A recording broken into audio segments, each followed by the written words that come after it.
EMRS में PGT की vacancies निकली हुई हैं और संस्कृत के कैंडिडेट्स के सामने एक बड़ी समस्या आ रही है। समस्या ये है कि जब अपना आवेदन करना शुरू करते हैं तो वो अपना आवेदन करते समय क्या चुने, सब्जेक्ट का नाम उनके वहाँ नहीं दिखाई दे रहा है। तो ऐसे में कैंडिडेट बड़े परेशान भी हैं। कुछ लोगों ने आवेदन करके भी अंतिम रूप अपने आवेदन को नहीं दिया है। तो मैं आप लोगों की समस्या का समाधान करने आया हूँ। बहुत सारे कॉल्स भी आ चुके थे और उनको व्यक्तिगत रूप से तो बताया, पर मैं आप लोगों को एक वीडियो बना के आपकी समस्या का समाधान कर देता हूँ। आपको फॉर्म भरने में क्या चीज़ ध्यान रखनी है और कैसे अपने फॉर्म को भरना है। देखो, आप लोगों को मैं अगर पहले बताऊं कि जो आपका फॉर्म है, अगर आप लोग वैकेंसीज देखोगे तो संस्कृत की वैकेंसी इन्होंने थर्ड लैंग्वेज वाले सेक्शन में निकाली है। अगर आप लोग देखोगे यहाँ पर पोस्ट ग्रेजुएट टीचर पीजीटी का जो थर्ड लैंग्वेज है, मतलब जिसे रीजनल लैंग्वेज कह करके इन्होंने टर्म दी है, तो उसमें आप लोगों को मराठी, ओडिया, तेलुगु, संस्कृत, बंगाली, संथाली ये रखा हुआ है और संस्कृत की 97 पोस्ट हैं इसमें। तो आप लोगों को पहली बात तो ये है कि आपकी वैकेंसी जो है संस्कृत है वो थर्ड लैंग्वेज में रखी है, मतलब आप लोगों को रीजनल लैंग्वेज में आपको रखा गया है। अब मैं आप लोगों को बताता हूं, जब आप लोग आवेदन करने चलते हो सबसे पहला पेज आप लोगों का रजिस्ट्रेशन का खुलता है। रजिस्ट्रेशन वगैरह करने के बाद में आपको, क्योंकि थोड़ा सा ध्यान ये रखना है, किसी का फॉर्म है और थोड़ा सा कॉन्फिडेंशियल जानकारी है, इसलिए मैं आप लोगों को वो तो नहीं दिखाऊंगा कैसे फॉर्म भरा है, क्या भरा है, लेकिन आप लोगों को सीधा उस पेज पर ले जाता हूं। Apply for the exam details, आप लोगों को पहले अपना कॉन्टेक्ट डिटेल्स भरनी है, पर्सनल डिटेल्स भरनी है, आपका नाम, पिताजी का नाम, एड्रेस वेड्रेस सब कुछ भर करके फिर आप लोगों को जब आप इस पेज पर पहुंचते हो apply for the exam detail, तो आप लोगों को यहाँ जो पोस्ट अप्लाइड फॉर जो सिलेक्ट करना है। बाकी सब्जेक्ट्स में कोई दिक्कत नहीं है, आप लोगों को इंग्लिश है आप लोगों का, या फिर आप लोगों को मैथमेटिक्स है, फिजिक्स है, केमिस्ट्री है, जो भी है उसमें कोई दिक्कत नहीं है, आप लोग यहाँ से वो सब्जेक्ट का नाम चुनेंगे।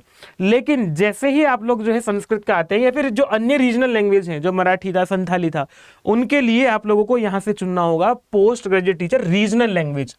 रीजनल लैंग्वेज चुनेंगे तब आप लोग फिर अपना जो है वो स्टेट आपका कहाँ आप सेंटर चाहते हैं वो भर दीजिएगा। फिर आप लोगों को आगे जाकर के अब एक प्रश्न ये है अपने आपके मन में कि भाई जब रीजनल लैंग्वेज तो भर दी हमने, रीजनल लैंग्वेज तो कई सारी हैं, 6 लैंग्वेज दी हुई हैं, अब क्या करेंगे? तो अब आप लोगों को वो आपको कैसे देखेंगे कि आपने संस्कृत में आवेदन किया है, ये भी पॉइंट है ना। तो यहाँ थोड़ी सी गलती है हमारे से हो गई है। गलती ये हो गई है कि कैंडिडेट के बारे में उन्होंने यहाँ ये नहीं बताया है। यहाँ उन्हें सब, जैसे आप लोग भर रहे हैं ना, कि अब आपको कैसे पता लगेगा कि संस्कृत का विद्यार्थी है, ये पता लगेगा यहाँ से जब आप लोग अपना सब्जेक्ट भरोगे संस्कृत लिटरेचर।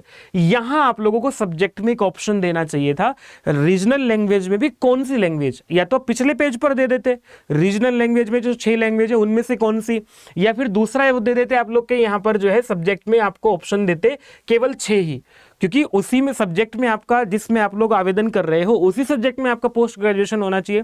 ये गलती हो गई है, पर क्या है ना, बहुत ज़्यादा आवेदन नहीं होंगे तो इसको मैन्युअली भी एक दिन में बैठ करके करा जा सकता है, वो कैटेगराइजेशन अपने आप कर लेंगे। आप निश्चिंत रहिए, क्योंकि जब आप लोग अपना सब्जेक्ट यहाँ पर संस्कृत भर रहे हो तो इससे आप लोगों को संस्कृत यहाँ पर चुन लिया जाएगा। मराठी वाले मराठी भरेंगे, संथाली वाले संथाली भरेंगे, तो बंगाली वाले बंगाली भरेंगे। इसलिए निश्चिंत होकर के वहाँ से आप लोग उसको रीजनल लैंग्वेज में और यहाँ फिर अपना सब्जेक्ट भर देंगे तो आपका फॉर्म पूरा हो जाएगा। आवेदन कीजिएगा निश्चिंत होकर के। तैयारी करनी है तो मैं तैयारी आप लोगों को करा ही रहा हूँ। यूट्यूब पर क्लास होती है टीजीटी पीजीटी अड्डा 24/7 पर 2 बजे प्रतिदिन कक्षा होती है, मूल पढ़ा रहा हूँ, आप वो भी जुड़ सकते हैं। और अगर आप लोगों को तैयारी करनी है मेरे साथ जुड़ करके तो तैयारी कीजिएगा, बैच में, पेड बैच में भी जुड़ के तैयारी कर सकते हैं। अड्डा 24/7 आप लोग सर्च करेंगे, सर्च करके मैं आप लोगों को बैच दिखाता हूँ मैंने बनाया क्या है। एक अच्छा खासा बैच बनाया है।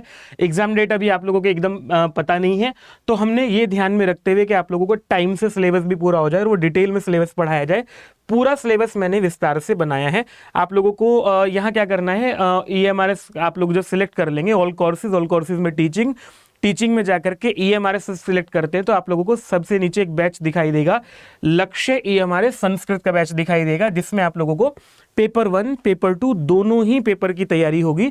और आप लोगों को क्या करना है, यहाँ जाकर के देखो 2499 रुपये दिखा रहा है। मैं आप लोगों को पहले स्टडी प्लान दिखाता हूँ, मैंने स्टडी प्लान क्या बनाया। आपका जो सिलेबस है उसको विस्तार से स्टडी प्लान पे जाकर के आप लोग क्लिक कर लेना। यहाँ क्लिक हियर पर जैसे ही क्लिक करते हैं आप लोगों के सामने पीडीएफ खुल करके आ जाएगी। जो भी आपका पेपर 1 है, पेपर 1 की क्लास, जैसे कि आप लोगों को टीचिंग एप्टीट्यूड है, कंप्यूटर की है, रीजनिंग की क्लास है, जीके की क्लास है, जनरल हिंदी है, इंग्लिश है, और आपको संस्कृत है। सबकी क्लासेस आप लोगों को प्रॉपर मिल रही हैं। 10 तारीख से बैच शुरू हुआ है। संस्कृत की क्लासेस इसमें जो है वो 20 तारीख से शुरू होनी है। अगर आप लोग एनरोल करना चाहते हैं तो कीजिएगा। विस्तार से लंबा चौड़ा सिलेबस पढ़ा रहा हूँ, ढंग से पढ़ा रहा हूँ आप लोगों को।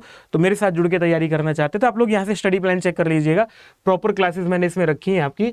और कितने में है ये वाला अमाउंट आप लोगों का, ये है आप लोगों को यहाँ से बाय नाउ पर क्लिक करके अगर आप इस अमाउंट को देखेंगे, वैसे यहाँ अभी जो है वो 2499 रुपये दिखा रहा है, पर एक कोड यूज करते हैं तो ये अमाउंट और कम हो जाएगा। कोड है Y321, ध्यान रखिएगा Y321 जो है ये कोड है। इस कोड से आप लोग इसको 2299 लगभग। और ऐप डाउनलोड कर लीजिएगा, डिस्क्रिप्शन में एक लिंक दिया हुआ है, उससे ऐप डाउनलोड कर लीजिएगा।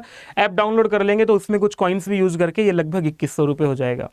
महत्वपूर्ण जानकारी थी। फॉर्म भरिएगा, तैयारी कीजिएगा। मैं आप लोगों की प्रॉपर तैयारी कराऊंगा। फिर मिलता हूं मैं ऐसी जानकारी के साथ। तब तक के लिए नमस्ते।